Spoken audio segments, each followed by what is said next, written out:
Hey everybody, Coach here, doing a little truck talk action with you today. And what we are talking about is purpose. You know, as humans, as a species, every single day, from the time we get out of bed until the time we crawl back in, is always defined as a purpose.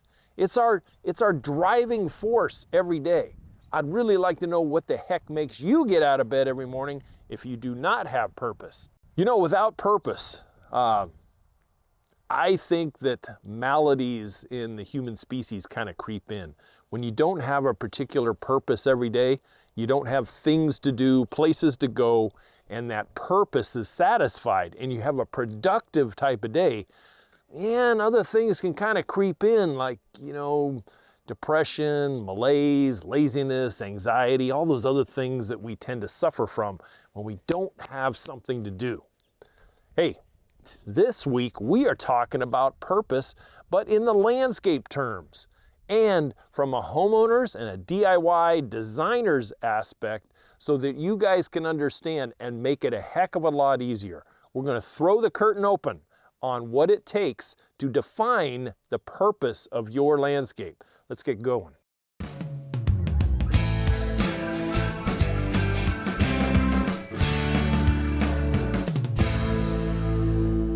So here we are, almost the end of 2022. I cannot believe how fast this year has gone.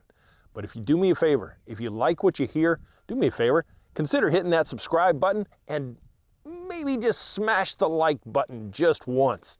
And I'd love to know what your purpose of your landscape is. What does it do for you besides take up your time, grow weeds, and whatever? Anyway, let's define purpose for a second.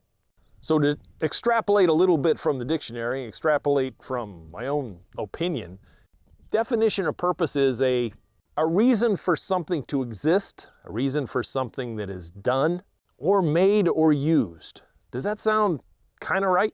I think it is. So taking that definition and applying it to your landscape, you can kind of see that there must be, and not see could be or may be. No, it has to be. There has to be a purpose. It doesn't have to be just one purpose, but you have to define it and be able to say, okay, what my landscape is going to do for me is A, B, C, D, and E. Or maybe it's just A and B. It all depends on your certain circumstances.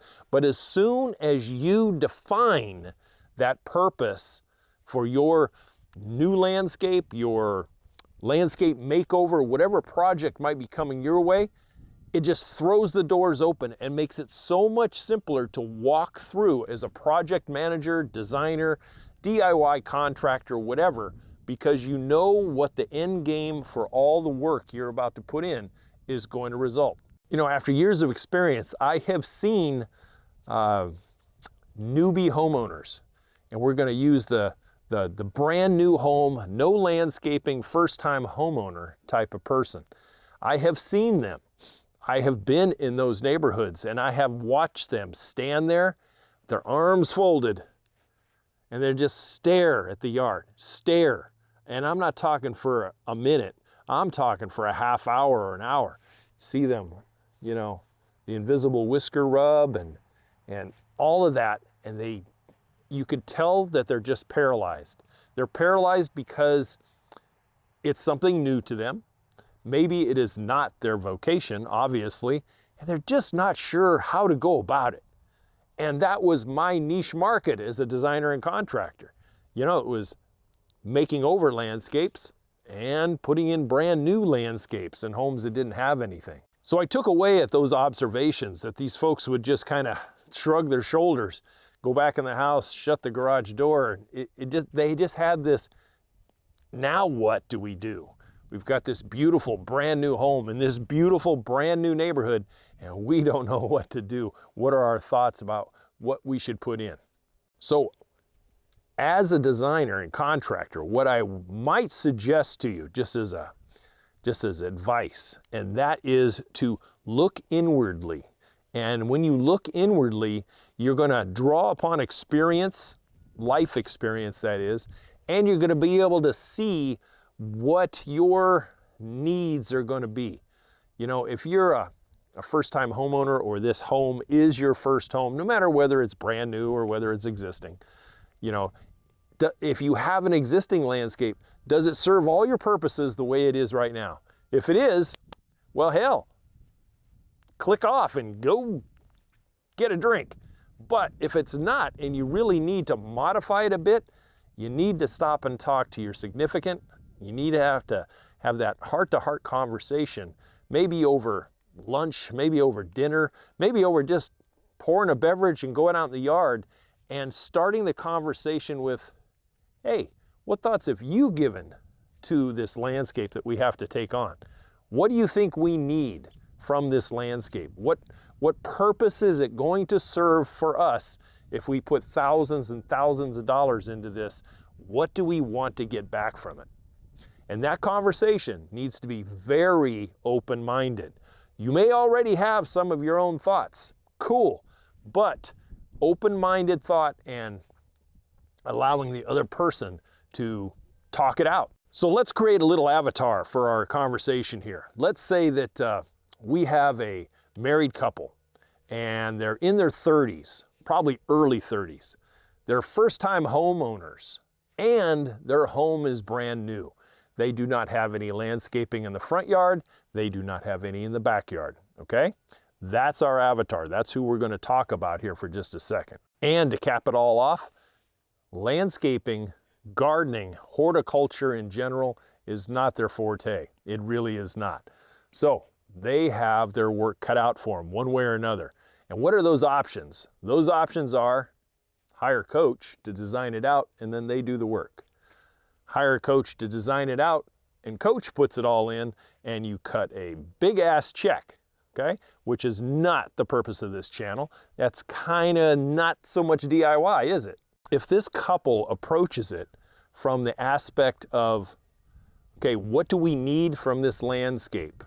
Not only now, but way down the road as well, you instantly break through a glass ceiling as far as creativity, problem solving, etc. So maybe the purpose of the landscape right now, you have our avatar couple, they're only going to be there probably 3 to 5 years, and they're probably going to move up to another house or their job is going to take them elsewhere. So maybe when they say, what do we need from this landscape? It might be something super simple, like all we need is grass and a patio right now. It's all we need, okay? So once you can agree upon that and moving forward, you're 80% of the way home. You just have to decide, are we gonna do it ourselves or is somebody else gonna come in and do it? How about another answer that you might give yourself with our avatar couple here? We're really social animals. And so from the landscape, we would love to have places that really fit our entertaining lifestyle. We generally have family and friends over off and on throughout the week, all the time. It may be for an hour or maybe for all day, but we need places both inside the house and outside to accommodate them. And that's 12 months out of the year. So the landscape needs to have those elements in place that can do that. How about another answer? What we want from the landscape is extreme low maintenance. Both of our jobs cause us to fly off to various parts of the country and world all the time. We're gone for days, if not weeks at a time, for sales or corporate management or whatever it might be. And so our landscape has to be very, very self-sustaining, and we don't need maintenance hardly at all.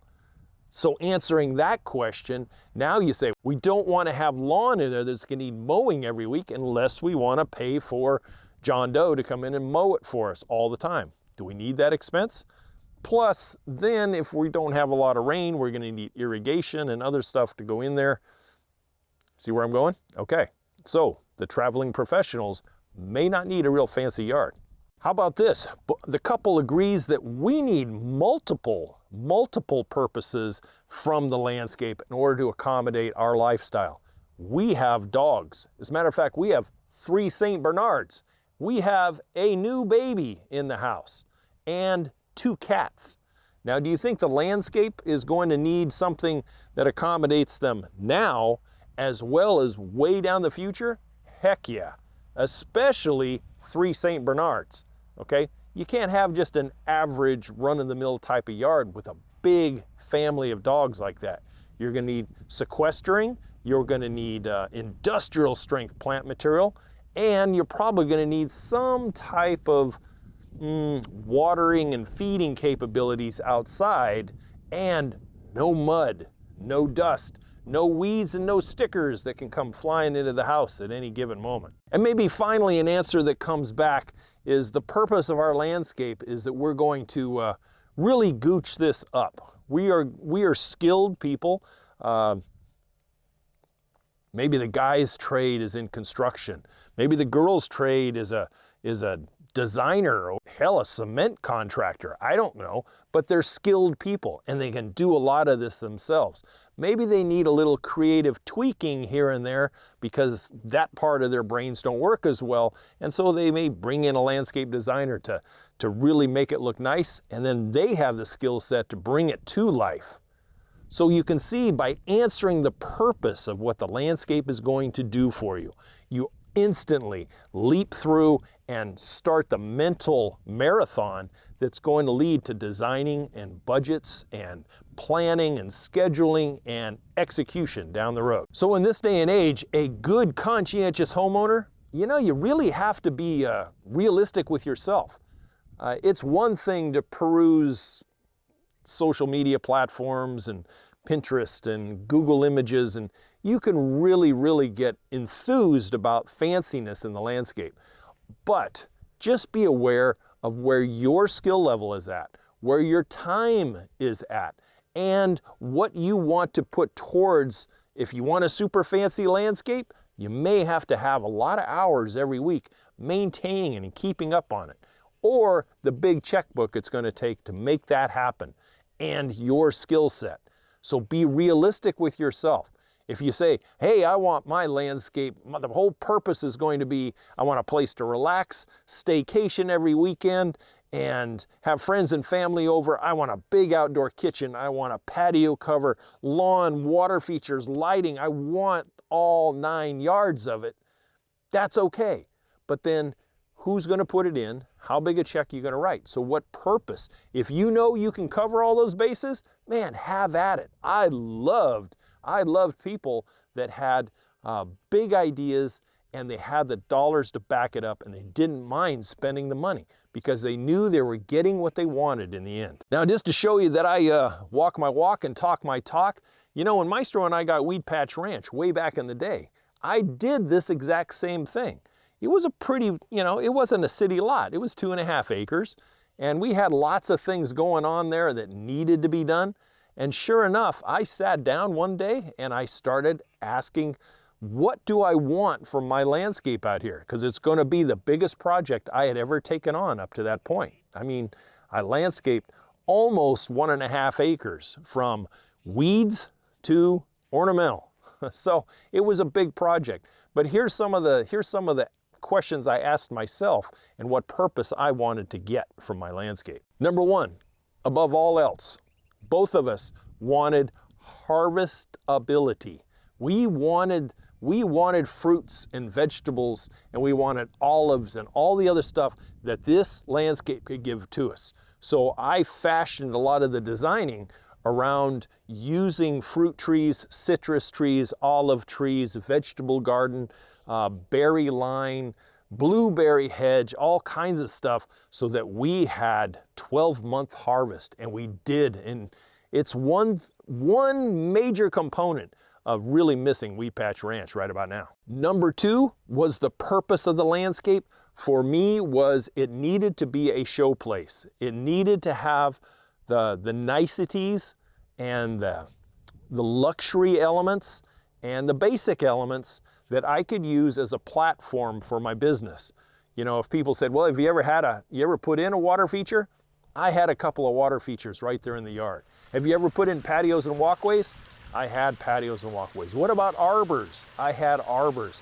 So a lot of these things that I did were for the business as well, and it complemented the style of yard, the location, etc. So I wanted nice to come back in and really be infused in the landscape. Another purpose that I wanted is multiple outdoor living locations.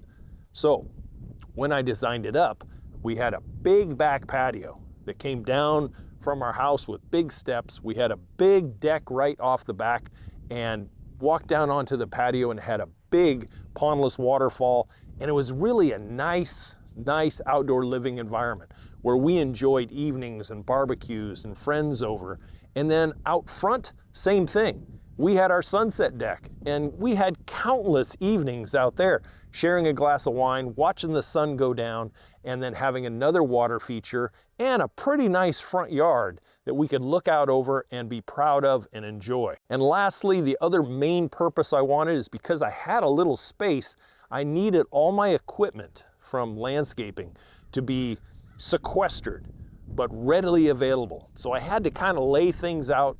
I had a shop, I had a metal building shop, but I also had places where I needed pipe, I needed extra boulders, leftover bulk materials, and all of that I needed on site, but not necessarily in site, you know what I mean? So those were my 4 main purposes I needed to derive from my landscape when we did Wheat Patch Ranch. See? So even the pros use the same stuff, mentally anyway. So do I have kind of a leg up on the average Jane and John Doe? Yeah, because it was my vocation. And I understood it maybe a little bit more than the average person who doesn't have the green industry profession behind them. But I did have a very large scale. So once the purpose was defined, I moved over to budgeting. And budgeting was hard because I knew this was going to be protracted over 2 to 2.5 years before it was really finished. It actually ended up being almost 3 years because the back deck didn't go in until last. Yeah, it was a little bit of this, but it was also a planning because I had to go out and work and we had to make a living to afford the 1.5 acre landscape job. Plus I had 2 houses on the lot and the front house was a rental. So I had to do like a whole front and backyard landscape there with irrigation and walkways and patios and everything else. And then I had to do the front yard that was part of our place, then the backyard. You can see how it would take a long time. One of the things that I have really stressed when I was a designer and a landscape consultant, and that is for a couple to enter into a project like this with compromise at the forefront of their mind. Really understand that what you think you need and the purpose of what that landscape's going to do may only be 180 degrees different than your significant other over here. And there are going to be times where you're going to want to impose your will and justify your thoughts, which is okay in some respects, especially for commonsensical and construction type of theory. But when it comes to someone else's thing, you want to be able to compromise and understand where that person's coming from. So when the project does start to actually get executed and you've gone through the designing and the planning and the scheduling, both parties involved here know what they're getting and why. That all important why, and what are we spending all this money for? We're doing it so we get this. Very, very important. Hey, if you've never heard of some landscape stories, check out my book. I got a couple of real doozy stories, actually 3 big stories in there for the landscape enthusiast that's looking to do their own project. Yep, communication is big, and I share one of those stories. After getting that purpose nailed down, all you have to do now is budget and try to understand the hows, the whats, the whens, and the whys as far as getting towards the project launch date. But you know exactly why you're doing things and what the end game is going to be. What could be easier from a multi-$1,000 or more project at your home? So assist you along, let me give you 6. Let me give you 6 questions that as a designer at the kitchen table with potential clients that I ask each and every time. When you ask yourself this question, it will direct you to the purpose of what the landscape is going to do for you. Are you ready? Here we go. Number one, what is your current lifestyle and how is it integrated into the landscape project you're going to have? What is the end game that you're looking to achieve? Number two, what are your likes and dislikes? The dislikes will be just as important as the likes. So what do you like in a landscape? What have you seen that you like? What do you want to replicate from some place that you've been or you grew up with, etc.? Likes and dislikes, very, very important. Number three, what is the most important things that you need now? What purpose can the landscape serve today, and what is it going to be 5 years or 10 years down the road? Entering into answering that question will have you light years ahead of any other DIYer. If you're going to have a shop in the back, you're going to have a second garage, you're going to have a huge vegetable garden, but not right now. But part of answering those questions, you can put in infrastructure ahead of time. When those days come about and you got the resources to upgrade, everything will be in place for you. Number four, expansional needs. So think about growing families, more pets.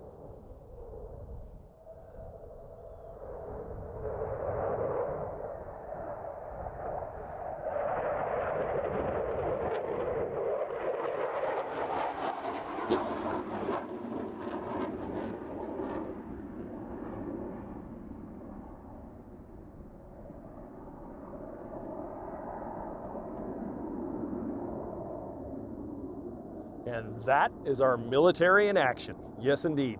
Go, boys, go. Number five, is this your first home or is this your forever home? The approach you're going to take and the purpose of your landscape is going to be vastly different depending on which it is. And number six, finally, if this is not your forever home, but you still have to consider it, always include in designing the sellability of your home. Don't go off into real eccentric type of tastes when it's not going to appeal to everyone else. There was many of an occasion that I sat down at people's kitchen or dining room tables, and they truly did not know what the purpose of their landscape was going to be. It was really kind of a neat naivete to take someone who doesn't know jack and then interject them into a conversation where they have those multiple aha moments. And you can see it in their eyes and their face as I asked questions. And suddenly you could hear the gears starting to move a little faster, and they got onto the same track. And by the time we had that conversation done, we'd go outside, and these people who didn't know anything 30 minutes ago, now we're saying, yeah, we could do this over here, and what do you think about doing this? And what advantages is if we do this here? And it was a wonderful, wonderful feeling. You want to talk about tangible results from being a landscape designer? Yeah, that was one of them right there. So now you have the same tools as I have used over the past 20 plus years in the green industry. You now have the roadmap on how to break through that glass ceiling of thought and define what your landscape purpose is going to be. Is it easy all the time? No, it's not. But that's where good, positive conversation and dialogue will tend to take the abstract and refine it down to an actual purposeful nucleus of what the project is going to do for you. And yes, then it does become easier. It's kind of like a slip and slide in the beginning, and then gradually you'll get your feet underneath you and you will understand it. Remember the purpose of landscape? It will also go back to your budget. There are always going to be those must-haves in any landscape. You're going to need a place to walk. You're going to need a place to sit and talk. You're going to need a place that can entertain and maybe have greenscape, veggies, and then some more optional things down the road like lighting, water features, outdoor kitchens, patio covers. But, you know, walk before you run. Just remember futuristic planning so that if you are going to stay there a while, you're going to get the bare bones in for now and then build on it later. Do it as your budget can handle now, and then as resources and salaries and other things grow, so can your landscape. Right now, we are on the perfect time of year. I'm coming to you right now from late November, and you cannot have a better time of year if you have a project that is going to be needed to launch next spring or early summer. Now is the time to start thinking about it. Now is the time to define that landscape purpose. Then go off into sketching and designing, consulting and due diligence at nurseries and stuff. Look on stuff online and you can start your mental process of getting your project off the ground. Hey, if you get stuck and you need a little help, I'm only an email away. youryardcoach@gmail.com. You can't get free advice too many places anymore, but feel free to reach out for now. Hey, don't forget, if you're a brand noob to this or you just need to sharpen your pencil a little bit, don't forget the ebook that I have on the website, as well as the flagship Homescape 1.0, the digital course. Can teach you everything from start to finish about your own DIY project. Guys, that's what I have for you today. I sure do appreciate it. If you stuck around this long, please give me a like, drop a comment below and tell me what you have as far as your landscape's purpose. What does it do for you? And I would love to interact with any of you that take time to drop a comment. A big thank you to Tracy out in California. She got the Homescape 1.0 50% off this past weekend. Thanks, Tracy. I really do appreciate your business and your patience with technology. Hey, I'll catch you guys next week. As always, to your landscape success, don't forget to check out Plant of the Week. And if you're on the go, the podcast is on all the major carriers. Thanks for your patience. I'll talk to you next week. Bye for now.